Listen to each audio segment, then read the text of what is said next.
ahli maksiat, semua itu disayang dan dicinta oleh Nabi Muhammad luar biasa. Bahkan kalau kita ingin tahu bagaimana cintanya Nabi Muhammad kepada mereka, Nabi Muhammad dalam suatu hadis, beliau bersabda, Wallahi, innil arhamukum asyaddu rahmatan min rahmati abaikum lakum wa min anfusikum li anfusikum. Demi Allah, kami mencintai kalian melebihi daripada cinta orang tua kalian terhadap diri kalian, bahkan melebihi daripada cinta kalian sendiri terhadap diri kalian. Apakah Nabi SAW adalah seorang yang suka mengaku saja tanpa ada bukti? Dibuktikan. Beliau bersumpah dengan mengatakan, demi Allah, lau yushaku ahadukum bisyaukatin fi rijlihi la ajidu ala ma fi qalbi. Demi Allah, kalau seumpama ada salah satu daripada kita terkena duri, kakinya sakit bukan? Beliau bersumpah, demi Allah aku rasakan sakitnya dalam hatiku. Itu cinta Nabi Muhammad pada seluruh umat. Jadi kita cintai mereka semuanya. Kita nggak sedih. Sekarang kita lihat berapa banyak anak yang berani pada orang tuanya. Berapa banyak istri yang berani pada suaminya. Berapa banyak para koruptor. Berapa banyak orang yang mengambil haknya orang lain. Berapa banyak orang yang bertransaksi dengan transaksi yang salah. Berapa banyak orang yang bermuamalah. Muamalah yang semuanya itu jauh daripada ajaran Nabi Muhammad SAW. Itu yang membuat Nabi Muhammad SAW jadi sedih. Karena apa? Harapannya Nabi Muhammad, semuanya umatnya ini semuanya dicintai masuk surga bersama Nabi Muhammad. Itulah harapannya. Oleh karena itu para hadirin dirahmati Allah Ta'ala, anak itu adalah investasi terbaik bagi kita. Harus kita perhatikan. Dan tidak akan selamat camkan baik-baik kata-kata anak. Anak alhamdulillah pengalaman belajar di pondok iya, belajar di umum juga iya. S1 saya di Dalwa, S2 saya di Unsuri Surabaya, S3 saya di UIN Malang. Dan alhamdulillah saya katakan di sini dan saya nyatakan bahwasanya nggak mungkin selamat anak kita daripada fitnah dunia yang sekarang ini luar biasa, kecuali kalau kita masukkan pondok pesantren. Itu yang pertama. Kalau semua kita itu keberatan untuk masukkan pondok pesantren, maka masukkan madrasah diniyah. Sekarang pondok pesantren dimanapun sekarang sudah ada ijazahnya. Dengan ijazah itu kita bisa melamar kerja apapun juga bisa. Nah, kemudian yang ketiga, kalau nggak bisa juga ikuti majelis-majelisnya ulama, ikuti ulama, ikuti majelis online, ulama dan sebagainya. Hanya dengan itu kita selamat. Kenapa?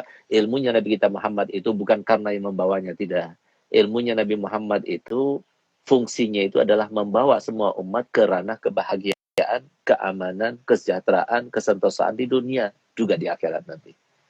Jadi mungkin itu Habib Ahmad yang perlu Anda sampaikan gitu. Itu diantara pesan-pesan dan didikan saya punya abah kepada anak-anaknya. Masya Allah Habib, benar-benar, aduh, Masya Allah, nastafid minkum katsir, pelajaran yang sangat berharga. Dan benar-benar ini satu cambukan buat anak fakir khususnya, dan mungkin semua yang sedang menyaksikan, yang selama ini kita terlena. Kita sibuk dengan urusan kita, tapi kita tidak mempersiapkan investasi yang tadi sudah Habib sampaikan. Kita lupa bahwa anak itu bisa membuat kita mulia di dunia, bisa juga membuat kita hina di dunia. Dan terlebih lagi bisa membuat kita masuk surga atau kita dikeluarkan dari surga. Habib, jazakumullah, ini nasihat yang sangat-sangat berharga. Izinkan kita untuk nanti mengamalkan dan mengajarkan itu kepada anak-anak kita. Habib, ada permintaan sebenarnya dari jamaah yang lewat WA, minta kalau ketemu Habib katanya minta ijazah dulu nomor 1. Apa yang bisa kami amalkan? Langsung dari Habib katanya ijazahnya, biar semua juga yang menyaksikan dapat sesuatu yang sangat berharga yang bisa terus menjadi amalan buat kami untuk terus berada di jalan Allah SWT. Ijazahnya apa Habib? Ya, jadi ada satu hal yang perlu disampaikan dan itu merupakan sebuah rahmat ya, syafaqahnya Nabi untuk umat ini. Jadi kita semua punya harapan ya, pengen dikabulkan hajatnya, pengen selamat anak-anaknya. Karena kan kita bahagia kan nggak mau sendirian. Kita bahagia dengan istri, kita bahagia dengan anak, kita bahagia dengan keluarga dan sebagainya. Kalau semua kita saja yang bahagia, kayaknya nggak ada deh satu orang yang bahagia tanpa berinteraksi dengan yang lainnya, itu nggak ada. Karena kita adalah makhluk sosial gitu. Sementara di antara sebab-sebab terkabulnya hajat kita, harapan kita tercapaikan, itu kan dengan wasilah membaca Yasin ya, dan lain sebagainya. Maka subhanallah, tepatnya pada tahun 2016 ya, itu salah satu daripada putra ayah saya, bermimpi Nabi SAW. Di dalam mimpinya itu beliau diajarkan salawat, dan itu namanya salawat al-bushra. Nah, subhanallah, begitu yang bermimpi itu bangun, maka dia langsung hafal. Nah, kemudian kata Nabi SAW kepada yang bermimpi itu, yang baca salawat ini habis sholat subuh sebanyak 41 kali, maka sama halnya atau khasiatnya seperti orang yang baca Yasin sebanyak 41 kali. Di dalam mengabulkan hajat, mudahkan urusan, dan melapangkan segala macam kesulitan. Dan ini subhanallah, Abi Ahmad, ini salawat ini luar biasa, mujarab gitu. Untuk keluarga sakinah, untuk mendapatkan anak-anak supaya taat kepada orang tuanya, ruku di antara saudara, kemudian dunia melimpah, luar biasa. Itu biasanya rata-rata durasinya itu 3 bulan aja. Itu insya Allah semua harapan-harapan itu dikabulkan gitu. Nah, jadi mungkin ini salawat yang perlu diijazahkan kepada masyarakat. Karena apa? Karena ini salawatnya Nabi, ya, salawatnya Nabi yang diajarkan, Nabi yang mengajarkan. Gitu. Nah, jadi namanya salat al-bushra. Al-bushra itu, kata al-bushra itu kan kabar gembira, salat kabar gembira. Subhanallah, Bi Ahmad, salah satu contoh ya.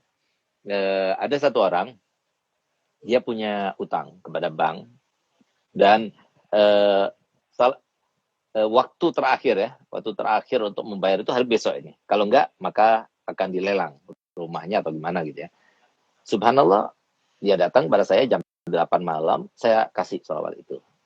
Saya katakan, coba baca salawat itu yang banyak, minta pada Allah Ta'ala. Dan rahasianya salawat al-bushra itu, ketika kita baca salatan tubashiruna biha. Waktu kita baca salatan tubashiruna biha, maka niatkan apa hajat kita dalam hati kita. Insya Allah terkabulkan.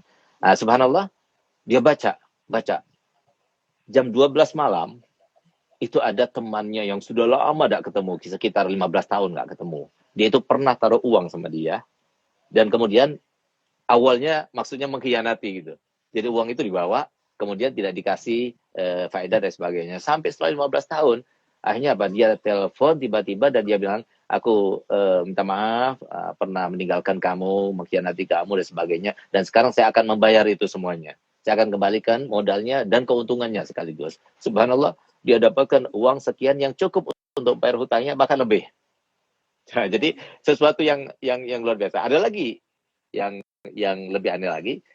Ada satu orang yang sudah kena impoten 2 tahun. Nah, semoga kita dijauhkan daripada penyakit impoten. Karena kalau sudah kena penyakit impoten, lebih baik mati aja. Nah, gitu. Nah, subhanallah, dia datang pada anak. Akhirnya, saya berikan ijazah salat bushra ini. Baca salat bushra ini. 1 minggu datang pada anak, bawa oleh-oleh banyak. Alhamdulillah, Beb, berkat salat bushra sudah on lagi, Beb. Sahabat tahu. Jadi kita semuanya termasuk yang mendapatkan kabul hajat berkat salat bushra. Jadi mungkin sekarang ya saya akan ijazahkan, saya akan baca, kemudian para hadirin semuanya, pemirsa semuanya ikuti saya, lalu saya akan berikan ijazahnya. Alafu Abi Ahmad, ana menggurui antum ya, atau ana izin dulu sama antum. Kalau diizinkan ana ijazahkan, kalau nggak diizinkan Jangan. ya, Kita yang harus izin sama antum, Beb. Jangan, Beb. Ya, Bismillahirrahmanirrahim. Bismillahirrahmanirrahim. Allahumma salli wa sallim ala sayyidina Muhammadin sahibil bushra salatan tubashiruna biha wa ahlana wa auladana wa jami'a masyaikhina wa muallimina wa talabatana wa talibatina min yaumina hadha ila yaumil akhirah.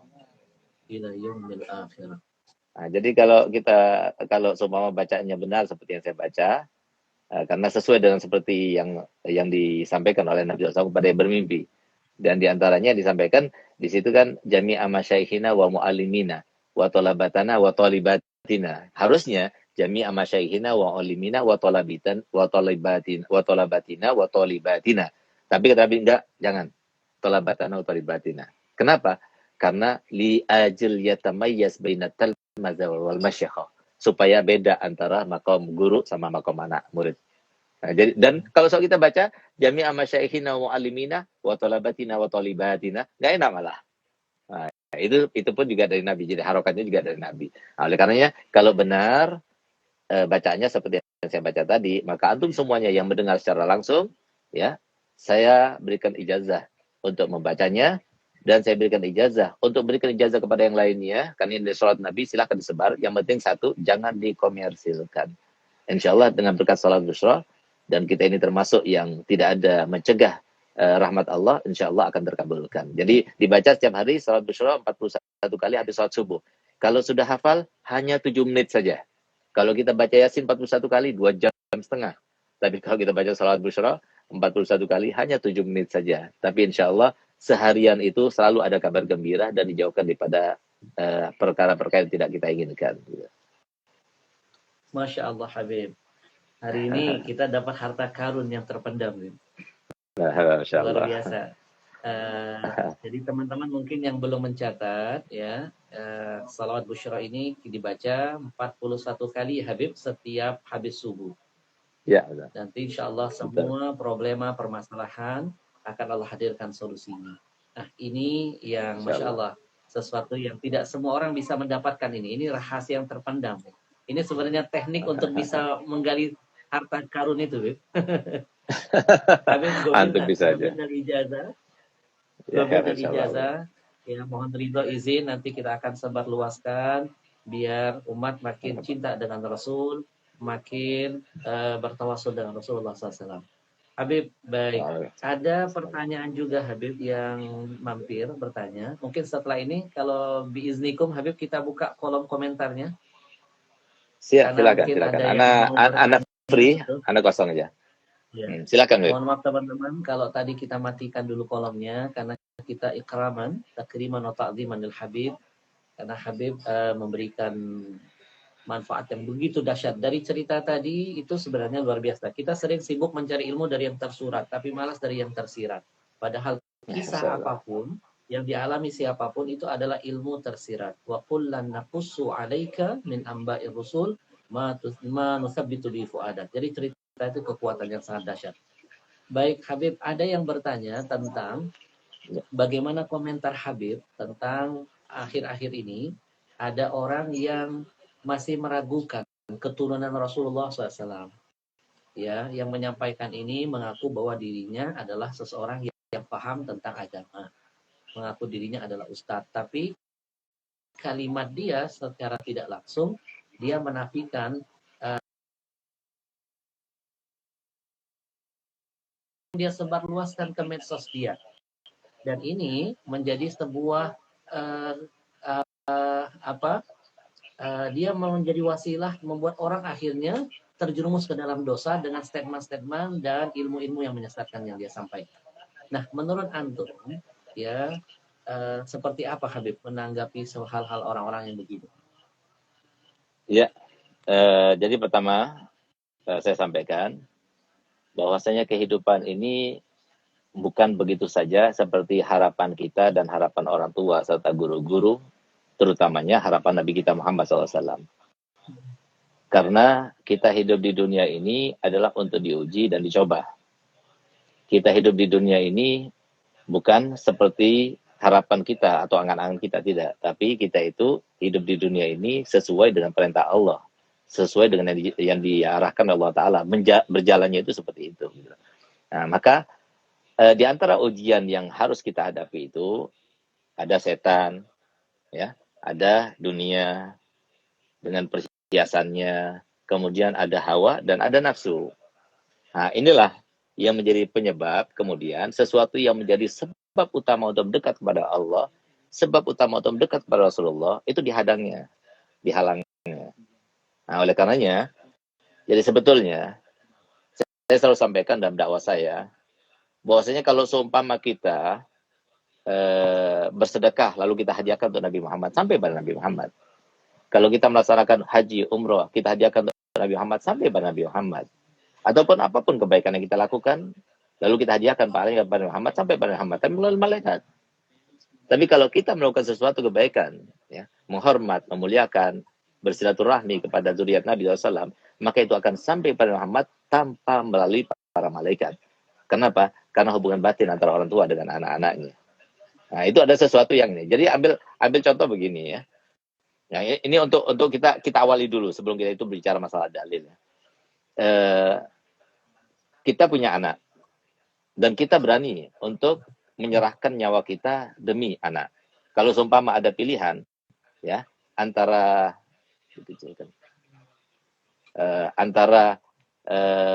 kita hidup atau anak kita yang mati atau anak mati, kita lebih baik kita yang mati, jangan anak yang mati. Nah, itu dari cinta orang tua terhadap anaknya. Nah, sekarang kalau seumpama kita punya cucu, katanya seorang kakek itu, dia itu lebih sayang pada cucu lebih daripada anak. Nah, bahkan kalau dia itu punya buyut, itu lebih sayang lagi. Nah, itu yang terjadi. Cuma masalahnya kadang-kadang orang itu tambah tua, perasaannya itu tambah sudah kurang karena kerusakan di dalam semua komponennya sempurna. Sehingga apa? Sehingga safakoh yang dirasakan oleh orang tua kepada anak cucunya tambah jauh, itu tambah sayang. Nah, buktinya banyak ya, cerita-cerita banyak yang menunjang akan hal ini ya. Nah, itu untuk supaya kita tahu saja. Misalnya saya mengajar, Habib Ahmad mengajar, kemudian anak kita ini ikut sama kita, lalu anak kita dihormati, dimuliakan. Kira-kira kita senang nggak gitu? Senang kan gitu. Sebagai seorang manusia kan pasti senang gitu kan. Ini anak saya dihormati, dimuliakan. Tapi sebaliknya, kalau seumpama saya sedang berdakwah, saya sedang mengajar, saya bawa anak saya, ternyata anak saya itu disengkat kakinya sampai terjatuh, tersungkur misalnya. Saya tidak akan balas, tapi saya kecewa. Kenapa sampai murid saya itu melakukan yang semacam ini? Sampai-sampai Imam Syafi'i sendiri mengatakan anak guru itu bagaikan guru. Waladu syekh katanya. Kenapa? Untuk menghormati seorang guru. Nah, ini kalau seumpama itu kita perlakukan dan itu kita rasakan, bagaimana dengan Nabi Muhammad SAW? Oleh karenanya, di antara arti yang tersirat, ya, yang kedua setelah saya sampaikan tadi, kenapa Nabi SAW selalu mengatakan, Inna ma'ana basyarun mislukum, aku ini manusia biasa, sama seperti kalian. Kenapa? Nabi Muhammad juga punya perasaan. Nabi Muhammad juga bisa kecewa. Walaupun Nabi SAW punya akhlak, Nabi Muhammad bisa kecewa. Nah, jadi di antara kecewaan itu kalau seumpama anak cucunya dihina, dinistakan, kemudian dihujat, difitnah, dicaci maki, diusir. Nah, itu artinya Nabi SAW jelas kecewa dalam hatinya gitu. Yang diusahakan, yang diupayakan, yang sampai Nabi SAW itu bersujud sampai bengkak kakinya, tidak pernah Nabi SAW berdoa untuk dirinya, tapi semua untuk umatnya. Bahkan nyawa yang dirasakannya sakit ketika terlepas, itu pun jika dia itu minta pada Allah Ta'ala supaya semua rasa sakit umat yang akan dirasakan, dia yang menanggungnya. Kemudian kita membahas Nabi SAW dengan cara semacam itu kepada anak cucunya. Nah, sedangkan kalau kita itu bicara dalil, ya jelas sekali ya. Kita semuanya kan menunggu Imam Mahdi. Imam Mahdi siapa? Tanyakan kepada orang-orang yang tidak suka kepada zuriat Nabi. Siapa Imam Mahdi? Imam Mahdi itu semua disepakati. Ulama manapun pasti sepakat. Dia itu adalah zuriat Nabi. Loh, kenapa kok Imam Mahdi itu diakui, lalu yang lainnya nggak diakui? Nah, kalau Imam Mahdi ada, lalu keturunannya siapa? Nggak punya saudara memang? Nggak punya paman memang? Nggak punya saudara kakek memang? Nah, gitu. Jadi tentunya ada. Kemudian Nabi SAW bersabda dalam hadis sahih, kullu nasabin wa hasabin yang kote, illa hasabi wa nasabi la yang kote ila yaumil qiyamah. Setiap kemuliaan keluarga, dulu ada keluarga Majapahit, ya, ada keluarga Pajajaran, itu mulia dulu, dimuliakan di Nusantara ini. Sekarang mana? Sudah habis. Seperti yang disampaikan Nabi Muhammad SAW. Nah, begitu pula nasab seseorang. Ada orang yang menjaga nasabnya, tapi nanti suatu waktu pasti akan terputus. Kecuali kata Nabi Muhammad, kemuliaan keluargaku dan juga kemuliaan nasabku itu tetap akan terjaga sampai hari kiamat. Jadi para hadirin yang dimuliakan Allah Ta'ala, itu nasab-nasab para habaib yang ada di rumah, itu bukan untuk bangga-banggaan, tidak sama sekali. Tapi itu dengan sendirinya ada keinginan dalam hati untuk menjaga, untuk apa? Supaya terjaga. Keturunan itu supaya terjaga. Jadi saya sendiri punya anak ya, yang laki sekian, itu yang tercatat sumpah kita. Bahkan suatu waktu ketika datuknya para habaib, ya, Al-Habib Ahmad bin Isa, Sayyidina Ahmad bin Isa Al-Muhajir, yang hijrah pertama kali dari Baghdad menuju ke Tarim, ke Hadramut ya. Nah, pada waktu itu dia itu diragukan sebagai keturunan Nabi, karena dia itu mengaku sebagai keturunan Nabi, dia itu sempat diragukan. Maka kemudian dia perintahkan Sayyidina Ubaidillah, putranya Sayyidina Ahmad, untuk melaksanakan haji bersama mereka, bersama rombongan dari Yaman untuk berangkat haji bersama-sama. Sesampainya di Mekah, setelah sekian lama, mereka semua di dunia berkumpul ya di Mekah untuk melaksanakan tawaf, apakah itu tawaf ifadah, tawaf wada, atau tawaf. Waktu itu beliau itu sengaja naik ke atas Hijr Ismail. Jadi Hijr Ismail itu yang di dekatnya Ka'bah itu ya. Nah, yang biasanya taruh suatu barang yang hilang itu taruh di atasnya dan sebagainya. Itu Hijr Ismail tuh. Dia naik ke atas sana. Kemudian dia mengatakan, "Ya ahla Baghdad, wahai orang yang Baghdad, tahukah kalian siapa aku?" Maka kemudian mereka berteriak, "Siapa yang tidak tahu kamu? Kamu adalah Ubaidillah bin Ahmad Muhajir, bin Isa, bin Nagib, bin terus-terus sampai kepada Nabi Muhammad SAW. Maka disinilah kemudian dicatat pada waktu itu kesaksian dan pengakuan daripada mereka yang tahu dengan silsilah pada Sayyidina Ubaidillah itu sebanyak 200 catatan. Dan itu terjaga sampai sekarang itu. Nah, dan catatan itulah yang terus terjaga dan dijaga oleh para habaib ini supaya terus keturunan itu. Nah, jadi itu diantaranya. Kemudian Nabi SAW di dalam hadis Sahih Muslim kan mengatakan begini, Innama ana mur'un magbud. Aku ini adalah manusia biasa yang sebentar lagi mungkin aku akan diambil nyawanya. Wa ana tarikum fikum asaqalain, tapi aku tinggalkan bagi kalian dua hal. Nah, memang disebutkan asaqalain ini oleh orang Arab karena memang dua hal itu berat. Jadi untuk melakukannya itu berat, untuk melakukannya itu berat, ya. Untuk mengamalkan apa yang disampaikan Nabi itu berat, makanya dikatakan asaqalain. Apa itu? Ma in tamassaktum bihi ma lan tadillu ba'di abada. Kalau kalian berpegang teguh dengan keduanya, kalian tidak akan tersesat untuk selama-lamanya. Yang pertama kata Nabi Muhammad, kitab Allah fihi nur wal huda fastamsiku bihi. Yang pertama adalah kitab Allah, di situ ada cahaya, di situ ada petunjuk. Berpeganglah dengan Al-Qur'an. Lalu yang kedua, wa itrati ahli baiti, dan keluargaku, keturunanku. Allah fi ahli baiti. Allah fi ahli baiti. Allah uzakkirukumullah fi ahli baiti. Uzakkirukumullah fi ahli baiti. Hati-hati, aku ingatkan kalian terhadap keluargaku. Kenapa Nabi SAW itu di dalam hadis Sahih Muslim, ya, hadis Sahih Muslim. Kalau yang dikatakan kitab Allah wa sunnati, itu kan hadis mustadrak ya Imam Hakim, dan itu pun di dalam riwayatnya itu masih ada sebuah sela, ya, supaya masyarakat itu tahu ada habaib. Kalau seumpama habaib itu sudah nggak ada, terputus, ya buat apa Nabi SAW mengatakan uzakkirukumullah fi ahli baiti, uzakkirukumullah fi ahli baiti. Dan kenapa Nabi SAW mengatakan kalau kalian berpegang teguh dengan keduanya, kalian akan selamat untuk selama-lamanya? Buat apa? Berarti Nabi SAW tidak mengerti dong, nggak punya mukjizat dong, nggak tahu dengan apa yang terjadi setelahnya dong. Nah, harusnya seperti itu kan. Berarti apa? Ini menandakan bahwasanya zuriyah itu selalu ada. Cuma memang begini, habaib itu sepanjang masa, sepanjang waktu, ya, mabghud wa mahbub. Yang dibenci ada, yang dicintai juga ada. Artinya yang benci ada pasti, yang mencintai juga pasti ada. Dan habaib itu tidak akan mendapatkan kemuliaan yang sesungguhnya kecuali kelak nanti di akhirat dan ketika keluarnya Imam Mahdi. Di saat itulah akan tampak sebenarnya kemuliaan daripada habaib zuriat Nabi. Yang adanya mereka sebagaimana disampaikan oleh Nabi SAW dalam hadis sahih, ahlu baiti amanun li ahli ardi kan nujumi amanun li ahli sama. Fa idza dhahaba ahlu baiti jaa ahlal ardi minal ayati ma kanu yu'adun. Keluargaku ini di muka bumi fungsinya itu adalah sebagai penjuru aman, pemberi aman. Bahkan Habib Abdullah bin Muhsin Al-Attas Empang, salah satu kutub yang ada di Indonesia, kutub itu adalah rajanya wali, ya, di Empang Bogor itu beliau katakan kalau beliau itu berdakwah ke suatu kota atau suatu desa, kemudian beliau dipersilakan untuk menginap di sana, dia tanya di situ ada Habibnya nggak? Kalau nggak ada Habibnya, dia nggak mau menginap di situ. Karena apa? Ketika ditanya Galia, karena nggak ada Habaib di situ, maka di situ insya Allah ada keamanan. Jadi beruntung yang bertetangga dengan Habaib, beruntung yang berkeluarga dengan Habaib, dan beruntung bagi yang selalu belajar dan menemani para habaib insyaallah. Jadi mungkin begitu Habib Ahmad. Baik. Habib, ada sebuah ucapan Nabi SAW, Habib. Menurut Habib gimana? Yang kalau Rasulullah SAW, man sona'a ila ahadi min waladi Abdul Muttalib yadan falam yukafi'ahu biha fid dunya fa'adayya mukafaatahu ghadan idza laqini. Jadi apakah hadisnya juga berlaku?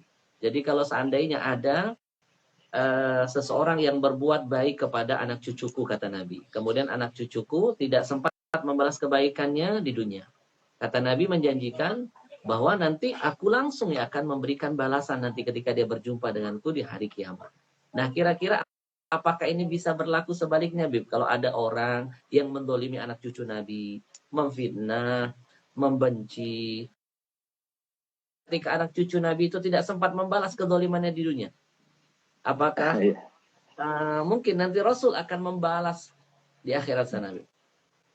Ya, jadi begini, apa yang disampaikan betul ya. Bahkan beberapa riwayat itu yang ada terkait dengan itu. Di antaranya yang saya dapatkan itu adalah man sa'na ma'rufan li bani Abdul Muttalib falam yukafi fa ana ukafihu yaumal qiyamah.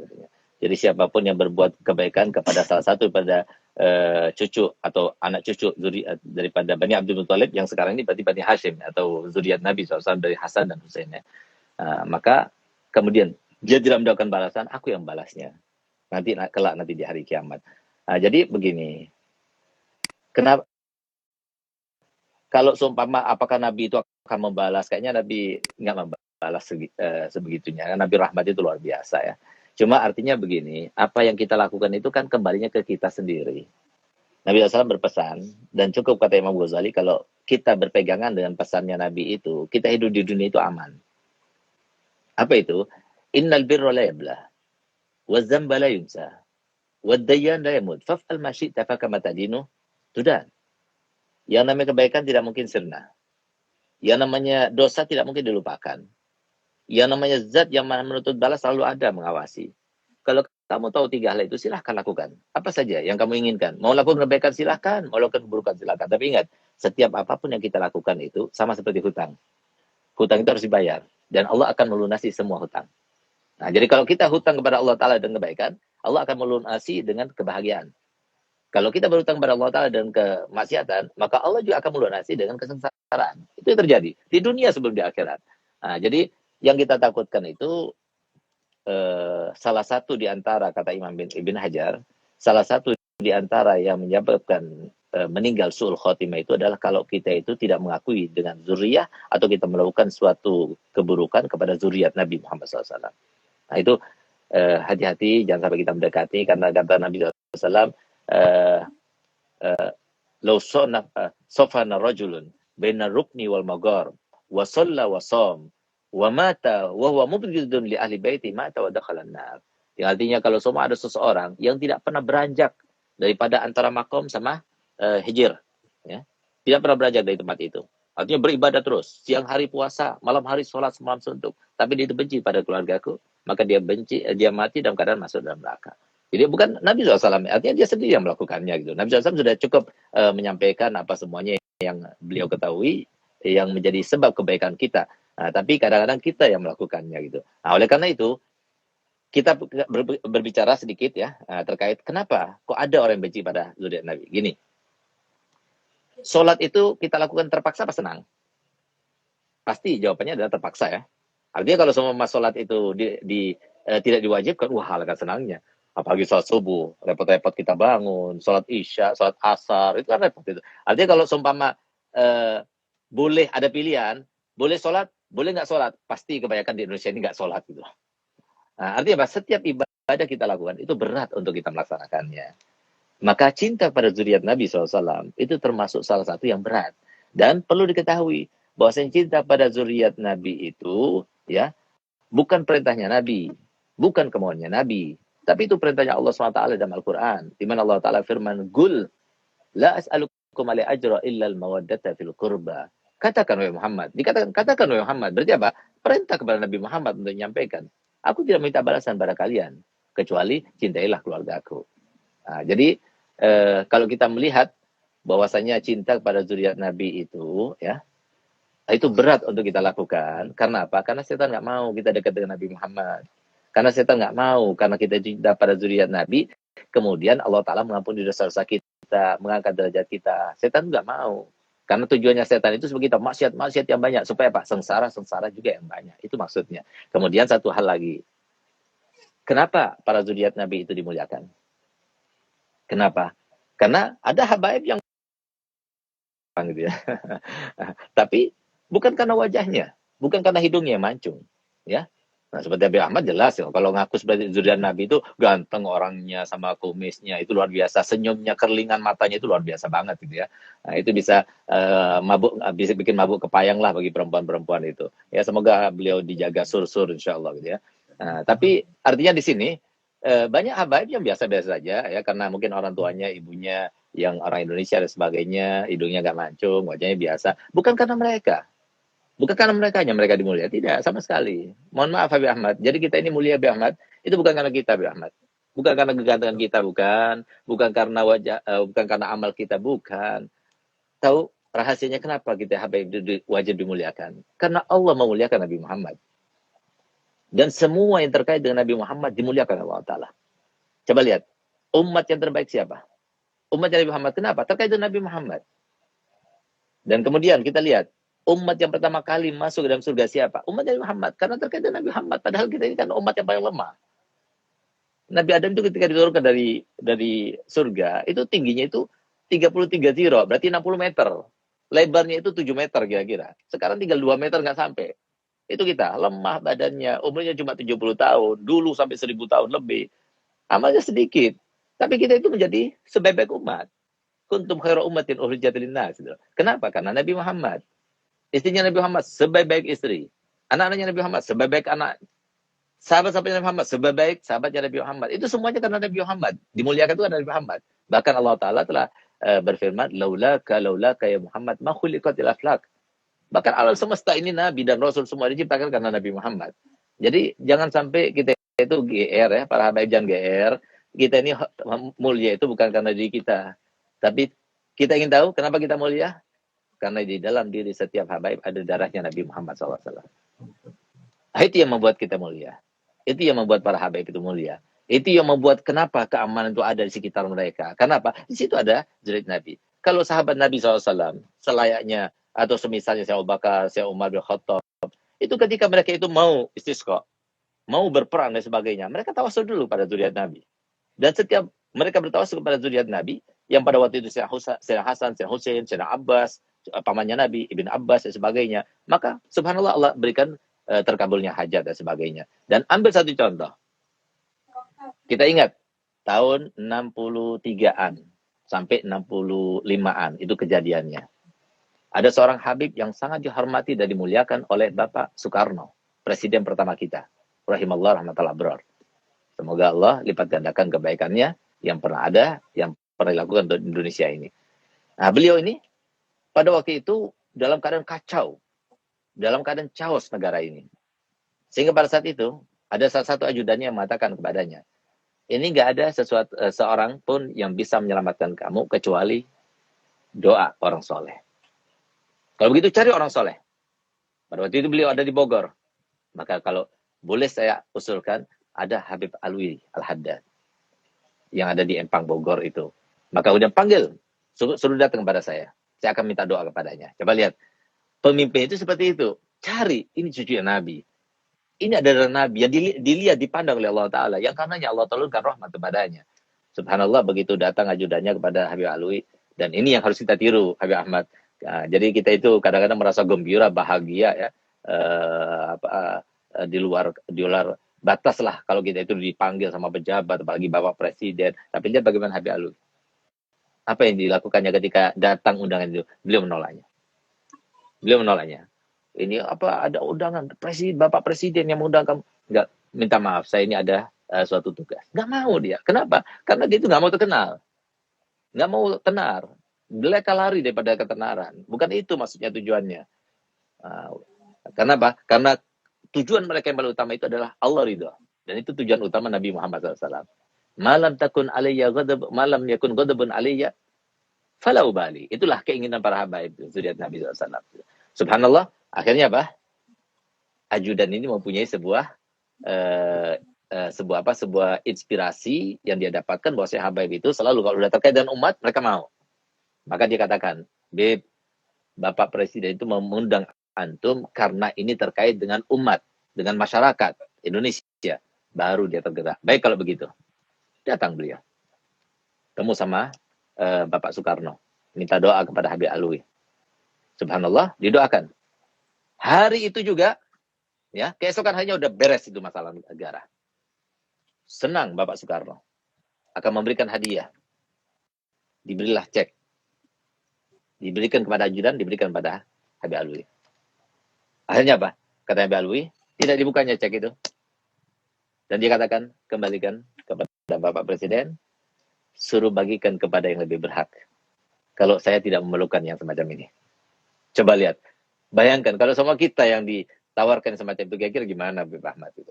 Tapi lihat bagaimana Habib Alwi, ini luar biasa. Akhirnya apa? Lapor ajudannya. Habib Alwi nggak mau terima. Dan dikatakan supaya dibagikan kepada yang berhak saja. Maka kemudian, apakah itu karena yang saya berikan itu kurang berkenan kepada beliau? Kalau begitu, saya akan berikan rumah, sertifikat. Jadi sertifikat rumah-rumah yang besar-besar, yang bagus-bagus itu ya ini diberikan kepada beliau. Lagi-lagi ditolaknya, dikembalikan lagi. Akhirnya apa? Akhirnya kata Bapak Soekarno, coba balik lagi. Mungkin ada suatu permintaan yang khusus untuk kami membalas kebaikannya. Akhirnya apa? Datang ajudan itu kepada Habib Alwi dan dikatakan, disampaikan pesan kepada Bapak Soekarno. Apa kata beliau? Betul? Apa yang saya minta pasti akan dikabulkan? Betul Pak, betul Bib. Ya, sampaikan dulu Pak Soekarno. Betul, apa yang saya akan minta pasti akan dikabulkan. Hanya pergilah Pak Ajudan, kasih tahu pada Bapak Presiden, Allahyarhamuh. Maka kemudian setelah disampaikan, iya, saya sanggup. Apa saja yang diminta saya akan kabulkan. Baliklah kepada Habib Alwi. Lalu ngelapor Pak Ajudan ini. Dia mengatakan, Habib Alwi, katanya Bapak Presiden, beliau katakan, siap, apapun diminta oleh Habib, kami akan kabulkan. Kalau begitu sampai kepada dia, mulai sekarang jangan pernah ngundang saya lagi masuk ke Istana Merdeka. Nah, itu kan luar biasa. Bandingkan dengan kita, bedakan dengan kita. Inilah akhlak mereka, kemuliaan mereka, tetesan rahmat mereka daripada datuknya itu di dalam hati-hati mereka. Memang bukan semuanya habaib yang seperti itu. Karena apa? Jangan kita kultuskan habaib, jangan kita sucikan habaib, jangan kita samakan habaib semuanya dengan Habib Alwi. Siapa Habib Alwi? Jadi dia itu seorang kutub, seorang wali dan sebagainya. Nah, tapi adanya habaib data kita itu merupakan sebuah sebab kita mendapatkan ridhonya Allah. Ayo kita cintai mereka, hormati mereka, dan kita nggak perlu ngasih uang sama mereka, tidak. Hormati, muliakan. Sebagaimana para wali, para kiai, para ulama itu menghormati mereka. Sebagaimana sahabat Nabi ketika datang Sayyidina Abdullah bin Abbas. Abdullah bin Abbas itu keponakan misalnya Nabi Muhammad SAW. Belajar kepada sahabat Jabir bin Abdullah, sahabat besar Nabi SAW, yang dekat pada Nabi SAW. Ketika beliau itu akan keluar dari tempat majelisnya, maka sandalnya disiapkan. Supaya dia itu langsung menggunakan sandalnya. Maka kemudian Sayyidina Jabir bin Abdullah, astagfirullah, ya ibn amin Nabi SAW, la taf'al hadha, jangan kamu lakukan ini. Dia merasa gak enak, karena apa? Keluarganya Nabi yang memuliakan dia. Apa katanya dia? Katanya Sayyidina Ibn Abbas, hakadha umirna bi an naf'ala bi ulama'ina. Begitulah kami diperintahkan oleh Nabi untuk menghormati para ulama kami. Maka kemudian apa yang dilakukan Sayyidina Jabir bin Abdullah? Dipegang tangannya, diciumnya. Ketika diciumnya, kemudian dia berkata, hakadha umirna bi an naf'ala bi ahli baiti nabiyina Muhammad SAW. Jadi mereka itu ada seorang profesional, ini proporsional, semuanya itu ada porsinya, mengakui dengan kemuliaan yang lainnya. Ya semoga kita bisa seperti itu. Dan ambil satu contoh lagi, ada suatu cerita yang mungkin kita ambil hikmahnya Habib Ahmad. Minta maaf ini kalau kepanjangan ini. Ini waktunya sampai berapa Habib Ahmad? Waktunya sampai jam berapa ini? Buat antum masih sempat sampai subuh nggak ngantuk, Beb. Insyaallah. Semoga ada manfaatnya ya. Nah, jadi Sayyidina Umar bin Abdul Aziz, salah satu khalifah yang ke-6 yang dikatakan sebagai khalifah yang adil. Khalifah yang dikatakan Nabi SAW memenuhi seluruh bumi ini dengan keadilannya. Sayyidina Umar bin Abdul Aziz. Beliau ini Habib Ahmad kayaknya kita nggak bisa niru beliau. Kenapa? Karena beliau ini ketika diangkat menjadi salah satu menjadi seorang presiden ya. Kalau sekarang ini presiden lah. Maka kemudian setelah diangkat, dibayat, maka dia naik ke atas mimbar dan dia mengatakan, mulai saat ini saya lepaskan lagi jabatan ini kepada kalian. Maka kemudian mereka berteriak dan mereka mengatakan, kalau tidak, kami telah meridhoi kamu untuk menjadi seorang presiden. Maka kemudian dia katakan, kalau begitu, dengarkan kata-kata saya. Saya mau menerima, mau mengemban amanat ini. Tapi dengan syarat, kalau saya salah, tegur saya. Tapi kalau saya dalam keadaan benar, ikuti saya. Itu pesannya beliau. Sehingga subhanallah, beliau begitu keluar daripada masjid, di antara kaum muslimin langsung dikawal. Apa kata beliau? Ngapain kamu dikawal? Aku ingin seperti hari-hariku seperti biasanya. Aku tidak perlu pengawalan dan sebagainya. Dilepaskan pengawalan. Begitu kemudian beliau itu sampai ke rumahnya, di tempat dinasnya itu, maka semua barang-barang yang berharga dijualnya dan dimasukkan ke Baitul Mal. Nah, itu yang dilakukan. Dan setelah itu beliau itu menjabat sebagai seorang Amirul Mukminin itu 2 tahun sekian, dikumpulkan istrinya. Dia katakan, aku sekarang sudah diangkat menjadi seorang khalifah. Sekarang kau sebagai istriku, aku berikan dua pilihan. Dia punya 2 istri ya. Nah, dia katakan, kalau kau mau, aku ceraikan. Karena mulai saat ini, aku susah untuk berhubungan dengan kalian. Karena aku mempunyai suatu tugas yang baru, amar yang besar daripada Allah Subhanahu wa taala. Tapi kalau kau mau, engkau sabar untuk aku tidak dekati, maka silakan engkau tetap menjadi istriku. Nah, ini yang susah untuk kita, Abi Ahmad. Gitu. Jadi bagaimana seorang yang luar biasa itu mengorbankan segalanya, kesenangannya, semuanya, bisnisnya semua ditinggalkan untuk mengurusi umat ini. Nah, dan kemudian ternyata beliau istri-istrinya itu memilih untuk tetap bersama beliau. Dan subhanallah di antara sejarahnya, beliau tidak mendekati istrinya sampai beliau meninggal dunia kecuali sekali. Nah, itu luar biasa. Ini Habib Sayyidina Umar bin Abdul Aziz ini suatu waktu pernah kedatangan tamu dari kota Madinah. Nah, tamu itu ketika datang dihormati, dimuliakan, melebihi daripada tamu-tamu yang lainnya. Ada beberapa tamu yang datang, tapi lebih dimuliakan daripada yang lainnya. Lebih-lebih lagi di antara tamu itu ada yang masih kecil. Ditaruh di sebelah kanannya, dihormati, dimuliakan, diambil hatinya. Kemudian ketika pulang diberikan hadiah, anak kecil itu diberikan hadiah lebih. Dan herannya, ketika pulang, anak kecil itu dicubit jangan sampai dia itu menjerit kesakitan.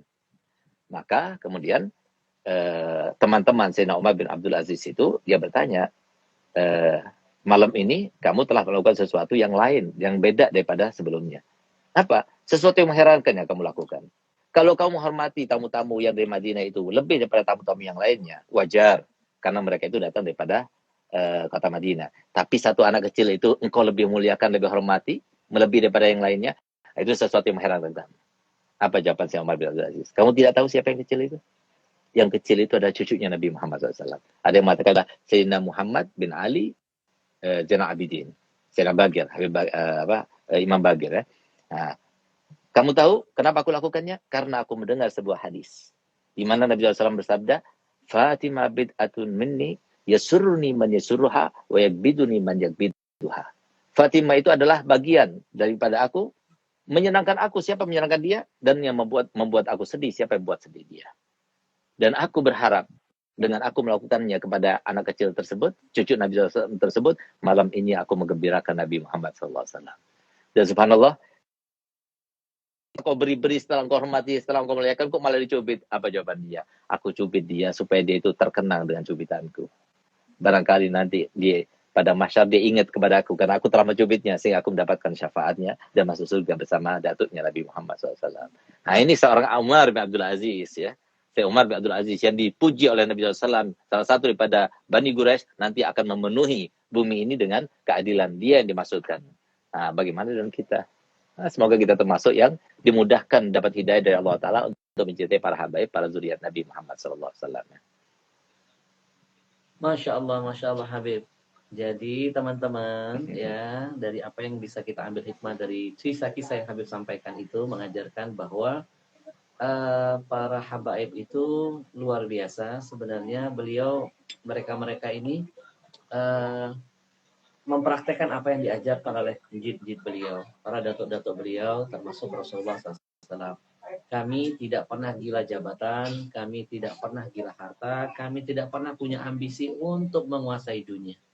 Ya, kami hanya sebagai pelayan di atas muka bumi ini, memberikan pelayanan yang terindah untuk umat.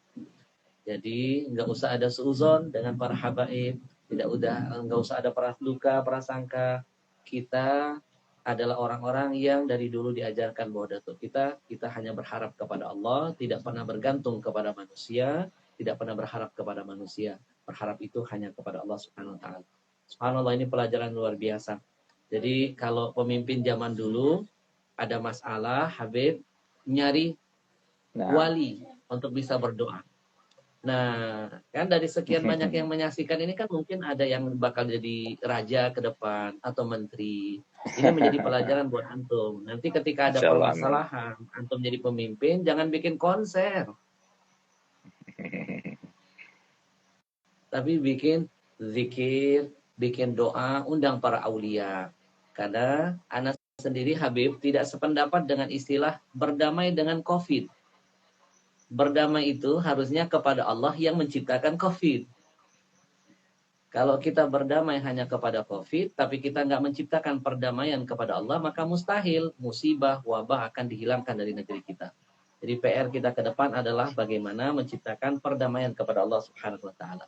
Baik, Habib, ada yang bertanya lagi nih, Habib. Tapi ini mohon maaf, punten-punten Habib, kalau agak sedikit gimana ini. Karena ini banyak sekali pertanyaan yang masuk. Terkait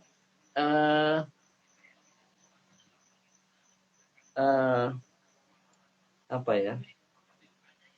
Ini apa terkait kasus Habib Bahar, Bim? Ya. Menurut Habib seperti apa? Ana sudah sering menyampaikan di mana-mana di panggung bahwa kalau Ana terlepas dari hal-hal yang lain, Ana memandang beliau ini adalah mujahid bagi para habaib muda. Karena berusaha untuk menyelamatkan harga diri seorang Habib dari oknum-oknum yang nggak bertanggung jawab, yang memanfaatkan, yang menimbulkan kedoliman, penipuan, bahkan ada hal-hal yang sampai menikahi para syara'i. Nah, jamaah banyak ingin bertanya nih, menurut Habib seperti apa nih, Habib? Ya, jadi begini, kita harus jangan melawan atau menentang kepada alam. Ya, sistem alam itu adalah sistem yang berlaku sepanjang masa.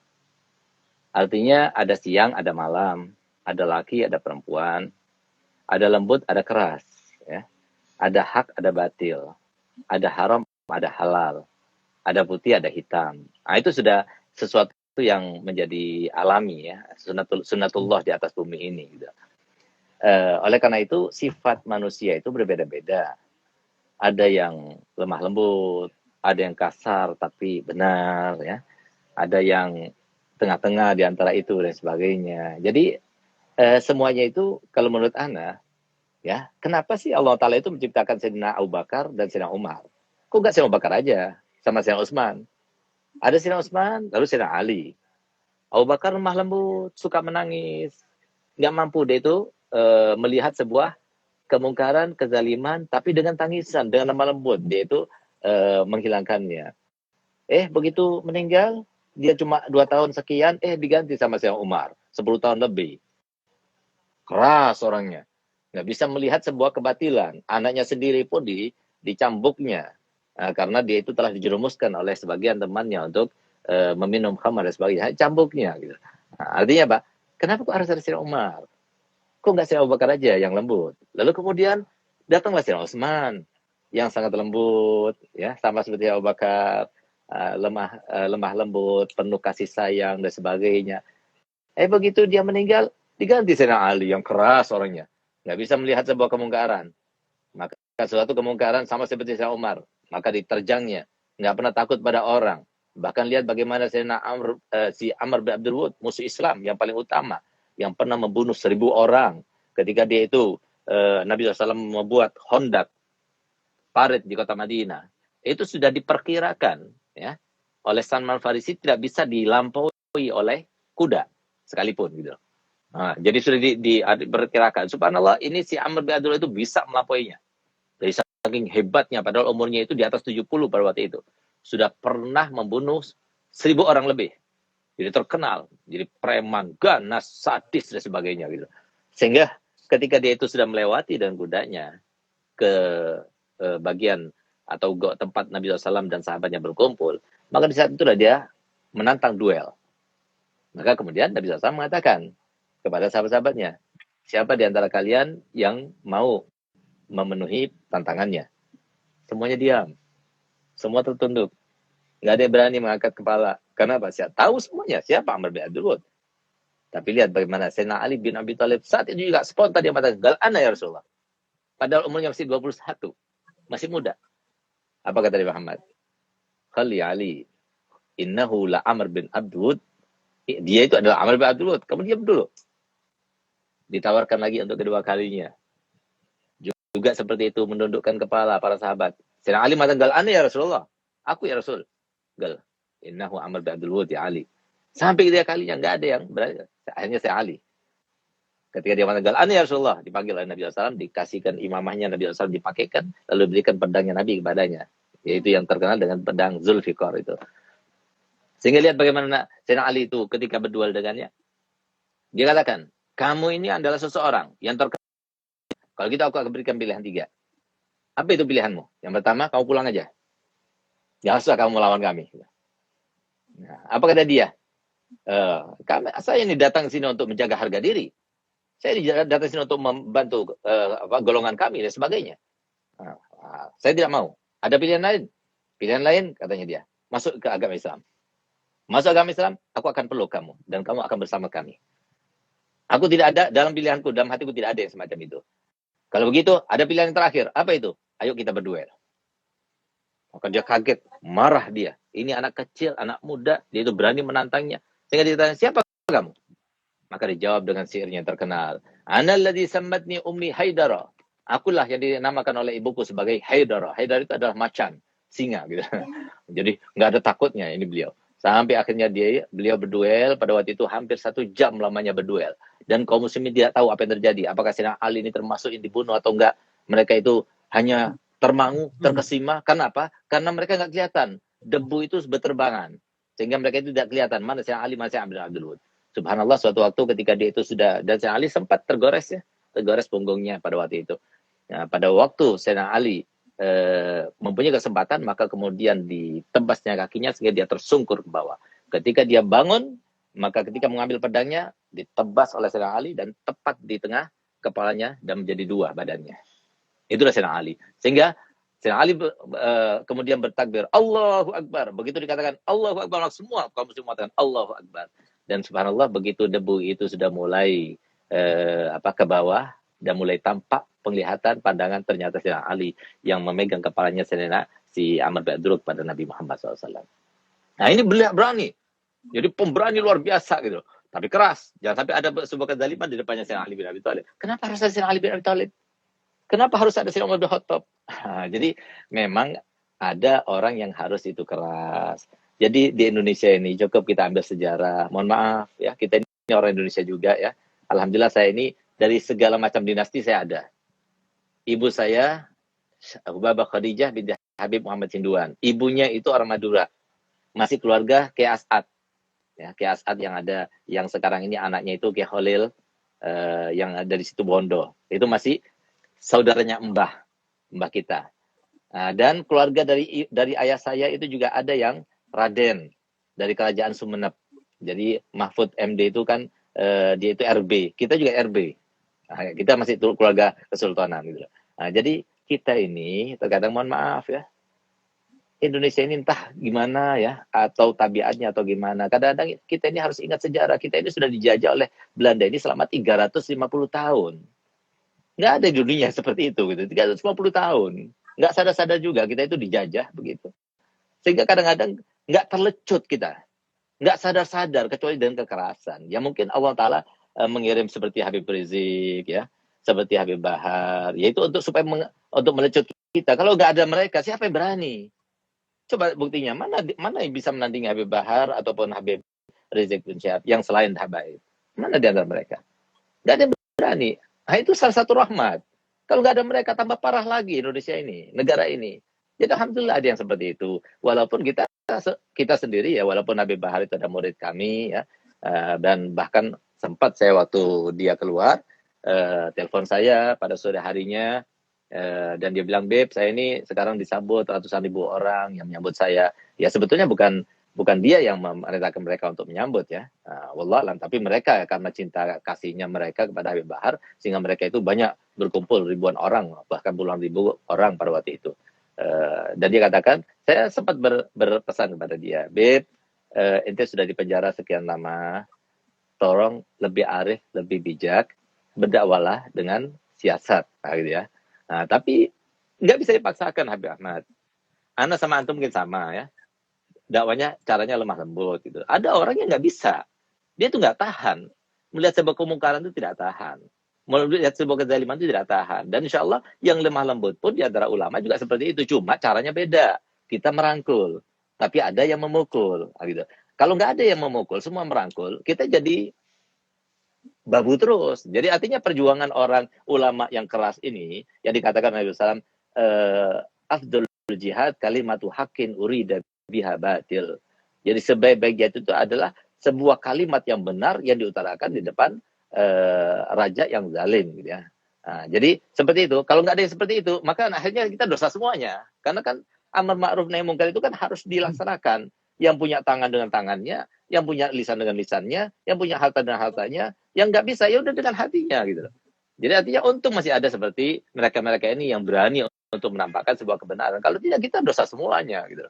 Artinya perjuangan mereka itu lebih banyak berkorban ketimbang kita, Beb Ahmad. Nah, kita ini melemah lembut. Kita ini kan diterima oleh semua kalangan karena kita lemah lembut. Tapi orang seperti dia dimusuhi banyak orang. Nah, mungkin kita nggak dimusuhi gitu. Nah, jadi lebih berat seperti beliau. Nah, jadi memang fenomena yang semacam ini harus ada di dunia ini ya.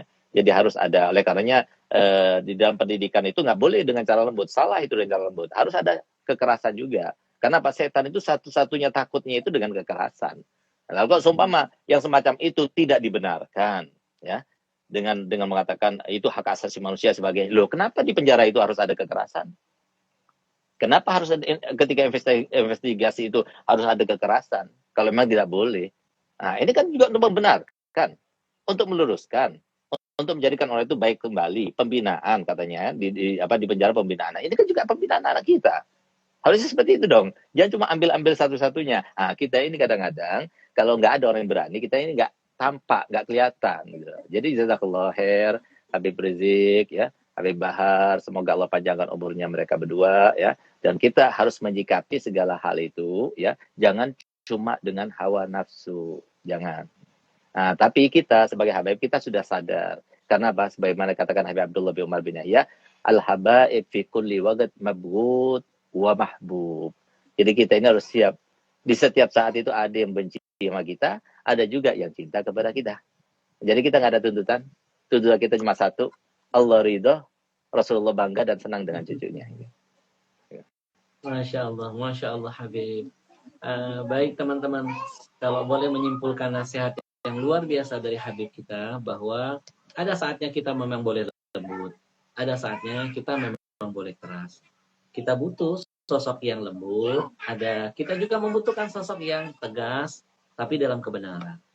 Ya, ibarat menanam pohon ya, Beb. Nggak semua pohon itu hanya perlu pupuk. Kadang-kadang perlu penyemprot hama, Beb. Ada pohon karena tanahnya subur, cukup ditanam, nggak usah dipupukin, dia bisa berbuah. Masih juga nggak mempan, harus pakai pembasmi hama. Nah, apalagi sekarang ini di Indonesia udah banyak hama-hamanya, Beb. Jadi memang harus ada pembasmi yang bisa mengusir segala bentuk keburukan, kemaksiatan dan lain sebagainya. Maka saya pribadi sependapat dengan Habib bahwa memang kita membutuhkan orang-orang yang seperti ini di saat zaman ini sudah luar biasa. Bukan lagi bicara soal benar salah. Yang benar bisa jadi salah, yang salah bisa jadi benar, yang benar bisa jadi salah. Jadi kalau boleh mengutip teman-teman sekalian, nanti teman-teman buka surah An-Nahl ayat 125. Ud'u ila sabili rabbika bil hikmah wal mau'izatil hasanah. Hikmah di sini bukan hanya lembut, inti keras, perang pun hikmah. Seperti tadi yang disampaikan Habib. Bagaimana Imam Ali memberikan 3 pilihan. Mengajak orang kepada Tuhannya dengan hikmah. Perang itu pun hikmah, keras itu pun bagian dari hikmah, lembut pun adalah hikmah. Jadi jangan sekali-kali kita berpikiran suuzon. Oh, ini Habib radikal. Oh, ini Habib yang keras. Enggak, mereka radikal pasti ketika berhadapan dengan kemungkaran. Maka mungkin kemarin teman-teman lihat kasus Habib Umar Asgaf, bagaimana beliau dizolimi, dipukulin. Subhanallah, teman-teman bisa lihat bagaimana beliau memaafkan, beliau minta maaf, bahkan dikasih hadiah. Nah inilah akhlak para habaib. Kami diajarkan datuk-datuk kami seperti ini. Ketika berhubungan dengan masalah pribadi, kami akan siap memaafkan. Bahkan kami memberikan hadiah yang terbaik bagi orang yang sudah menzalimi. Tapi kami pun punya prinsip yang diajarkan datuk kami ketika berhubungan dengan Allah, berhubungan dengan Rasulullah, berhubungan dengan agama, maka tidak ada kata tawar-menawar bagi kami. Mungkin itu yang sekarang Kesimpulan. ini sedang diperjuangkan oleh para habaib-habib kita. Kita mendukung karena sekarang ini Habib al-junun funun. Nanti ada buku, Bib, mohon doanya. Ana lagi coba coret-coret judul bukunya namanya Setan Medsos. Haji, Masya Allah. Pertama kali keluar kirimkan buat anak, Beb. Betul, Habib. Kita zaman dulu, kita lebih mudah ngadepin setan beneran, cukup baca ayat kursi, setannya kabur. Nah, sekarang ini, Bib, wujudnya manusia, cuitannya mengalahkan setan kadang-kadang. Ya, orang begini nggak cukup pakai ayat kursi. Kursinya kata jamaah lemparin ke dia, Bib. Jadi maka sekali lagi ini jamaah mungkin sudah terpuaskan karena banyak sekali ingin melihat jawaban. Kisah Ali bin Abi Thalib tadi sudah memberikan sebuah jawaban yang luar biasa. Ya, tidak mungkin Allah pilih Imam Ali kemudian padahal ada Umar bin Khattab, kata Habib, bagaimana Umar itu Masya Allah, Nabi sampai mengatakan inna syaitan yakhafu minka ya Umar, syaitan aja takut apalagi manusia, tapi Allah takdirkan Imam Ali. Jadi sekali lagi kalau ada Habib yang keras, tegas, bukan radikal, memang titisan darah dari dulu itu sudah diajarkan dan ditakdirkan Allah tidak pernah mau menerima kemungkaran di depan mata. Tidak akan pernah diam. Kita doakan Habib Bahar mudah-mudahan makomnya terus dinaikkan oleh Allah. Segala bentuk kezaliman, ketidakadilan yang beliau rasakan menjadi asbab turunnya karamah berkah insya Allah buat beliau. Habib, Masya Allah, luar biasa. Kita keasikan, Habib, dengan cerita-cerita itu nikmat semuanya, Habib. Aneh senang. Anak jangankan 1.300 lebih orang hari ini malam ini beruntung, Bib. Dapat kisah-kisah yang berharga, pelajaran yang Masya Allah. Plus lagi tadi dapat ijazah yang luar biasa.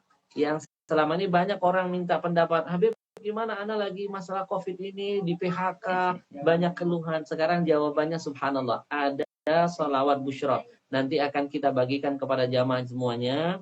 Kita bikin seindah mungkin nanti kita sebar. Dan Habib, yang terakhir mungkin nasihat buat kami yang muda khususnya. Biar istiqamah, bagaimana caranya biar jalan Allah Subhanahu wa taala. Ya, jadi mungkin sebagai penutup saya sampaikan kenapa saya Habib Ahmad dan mungkin saya sendiri ya pertama kali yang bikin majelis online ya setelah majelis semua ditutup ya, termasuk sebelum Ustadz Uwas dan Ustadz Abu Yahya dan sebagainya. Kenapa saya bikin begitu? Karena sekarang ini umat ini yang diperlukan itu adalah pembinaan iman dan takwa.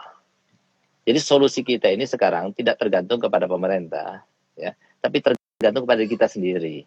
Betul apa yang disampaikan oleh Pak Ahmad tadi. Jadi ayat kursi itu nggak cukup, ya. Nah, jadi kita sendiri yang harus berubah. Jangan kita tergantung pada pemerintah. Kalau pemerintah kita mau bicara masalah uang pemerintah ini utang kok. Yang ada itu utang, nggak ada lebih. Jadi jangan berharap kita. Harapan salah-satunya itu adalah kita itu kembali pada Allah. Dengan dasar firman Allah Ta'ala dalam Al-Quran, walau anna ahlal qura amanu wattaqau lafatahna alaihim barakatin minas sama'i wal arad. Kalau seumpama seluruh manusia, seluruh penduduk bumi, seluruh penduduk suatu negeri itu mereka beriman dan bertakwa, maka kami akan berikan keberkahan yang turun dari atas langit ke bumi ini, dan keberkahan bumi pun juga akan kami keluarkan untuk mereka gitu. Jadi yang kita takutkan apa sih? Yang kita harapkan apa? Kita takut mati, Allah yang ngasih kematian. Kita takut fakir, Allah yang ngasih kefakiran. Kita takut sakit, Allah yang ngasih penyakit. Apapun yang kita takutkan itu Allah yang menentukan. Begitu pula harapan kita semuanya. Kita pengen sugih, kita pengen kaya, kita pengen senang, kita pengen bahagia, kita pengen damai dan sebagainya. Semua itu Allah yang menentukan, bukan pemerintah, bukan siapapun. Nah, jadi mohon maaf, jadi pemerintah di sini ini tugasnya itu hanya pengatur, membuat paspor, membuat KTP, nah itu aja. Tapi yang menentukan nggak ada. kemudian pemerintah datang, ayo siapa yang mau dapat jodoh sekarang, lagi dibagi-bagikan jodoh gitu, atau siapa yang mau dapat rezeki, mau dibagi-bagikan rezeki, nggak ada, semua itu di tangan Allah SWT. Bagaimana mungkin Allah akan memberikan itu semuanya tanpa kita itu beriman, tanpa kita bertakwa, tanpa kita melaksanakan semua perintahnya, dengan kita melakukan hal-hal yang dilarangnya. Nah, oleh karena itu, yang perlu kita lakukan itu adalah pembinaan iman dan takwa. Cuma banyak orang yang salah persepsi. Disangkanya orang yang beriman dan bertakwa itu adalah sebuah hal yang sifatnya itu materi atau dohir. Jadi kalau seperti Ana yang pakai imamah, Habib Ahmad yang ganteng rupa dengan songkoknya yang khas itu, berarti dia orang beriman bertakwa. Enggak. Iman dan takwa itu sebuah pencapaian. Sama orang kaya itu pencapaian, pejabat sebuah pencapaian, apapun yang kita dapatkan itu sebuah pencapaian.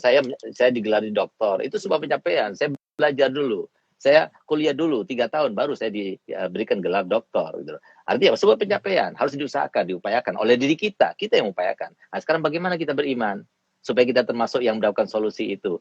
Kita harus beriman dengan cara kita harus tahu. Ya, kita mau jadi ahli masak, bisa. Saya nggak pernah masak. Saya nggak bisa masak. Saya bisa masak telur ceplok sama Indomie.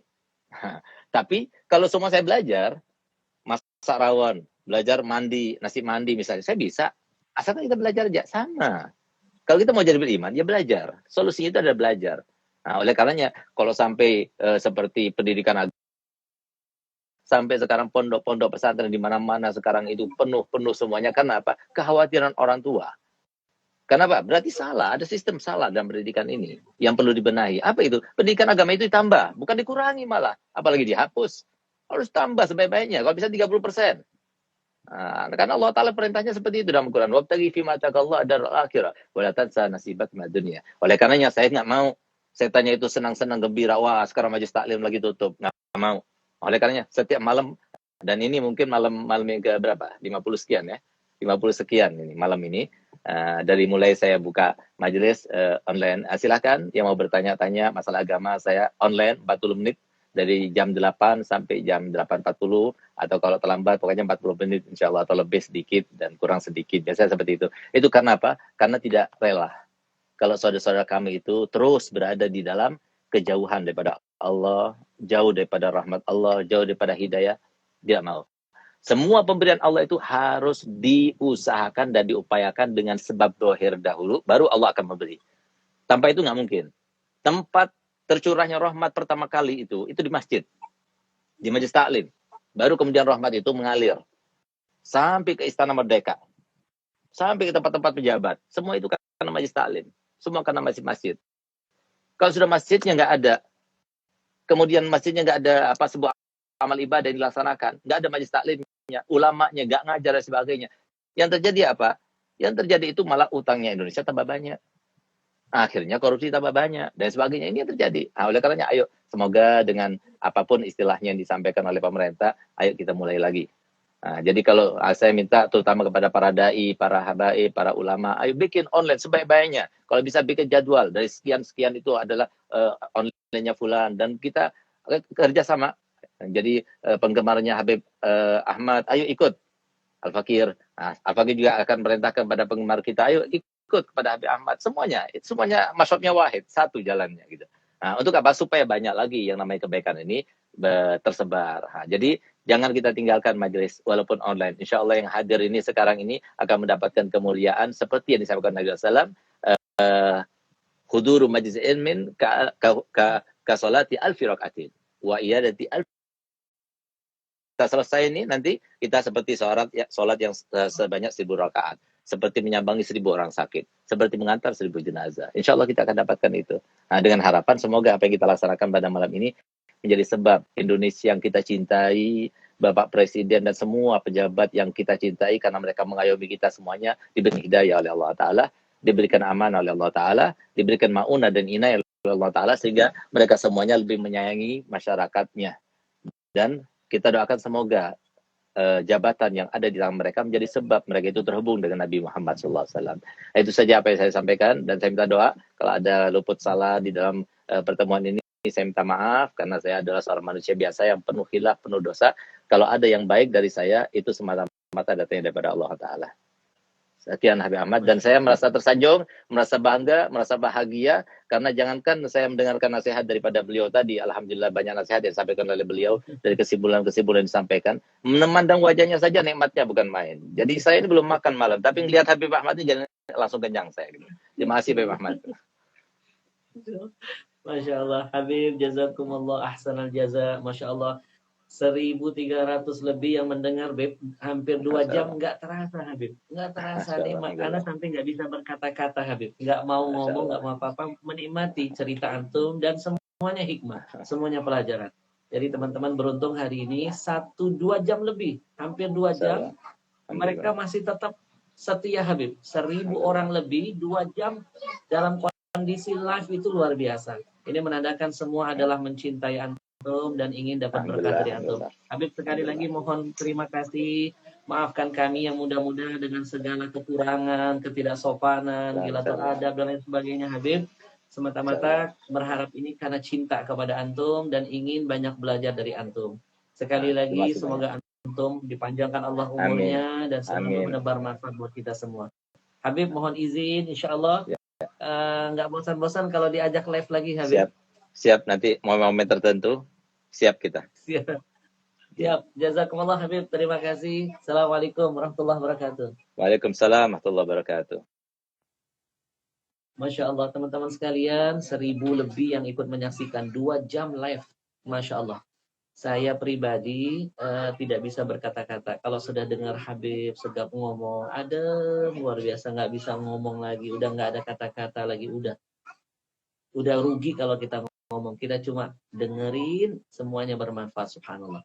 Jadi paling tidak hari ini teman-teman, beberapa kesimpulan yang ingin saya sampaikan kepada antum semuanya. Yang pertama, kalau ketika kita tidak mengetahui berita itu yang sebenarnya, bagaimana kronologisnya kejadian, apalagi itu berhubungan dengan ulama, berhubungan dengan para habaib, maka as-sukut aula wa afdal wa ahsan. Kalian diam, kalian nggak berkomentar, itu akan menyelamatkan buat kalian. Selamat dari dosa, selamat dari kehancuran. Rahmat berkah kita nggak dicabut oleh Allah Subhanahu wa taala. Jangan jadi orang-orang yang Anda belum mengetahui fakta yang sebenarnya. Anda sudah tweet sana, Anda tweet sini, Anda sudah memfitnah ulama, Anda sudah merendahkan simbol-simbol agama, maka hati-hati. Allah akan marah kepada Anda.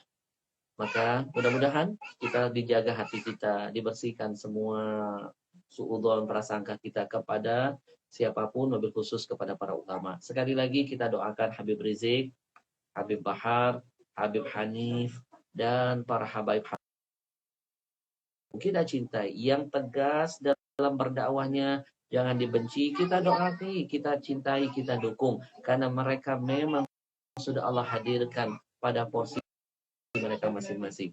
Yang lembut dengan kelembutannya berdakwah, yang tegas dengan ketegasannya. Semua ada kelebihan Allah hadirkan untuk mereka. Maka teman-teman sekalian, mudah-mudahan taklim singkat ini menjadi berkah buat antum semuanya. Dan ingat, siapapun yang berjalan menuju kepada ilmu, maka Allah mudahkan perjalanannya menuju ke surga. 2 jam ini kita menuntut ilmu dari Dr. Segap Bahrun, Habib Segap Bahrun. 2 jam ini menjadi asbab, insya Allah kita akan dimudahkan perjalanan menuju ke surga bersama beliau, bersama datuk beliau. Insya Allah kita akan mendapatkan kebahagiaan dari Allah SWT. Baik, sekali lagi teman-teman, terima kasih banyak. Kebodohan milik saya, kekurangan ada di saya, kelancangan milik saya, kesempurnaan itu hanya milik Allah. Dan buat anak-anak muda, jangan lupa, ingin jadi anak muda yang baik, tiru generasi-generasi sejarah dari orang-orang sebelum kamu. Karena mereka pernah jadi muda, dan mereka punya pengalaman yang tentu lebih banyak dari kita. Sekali lagi,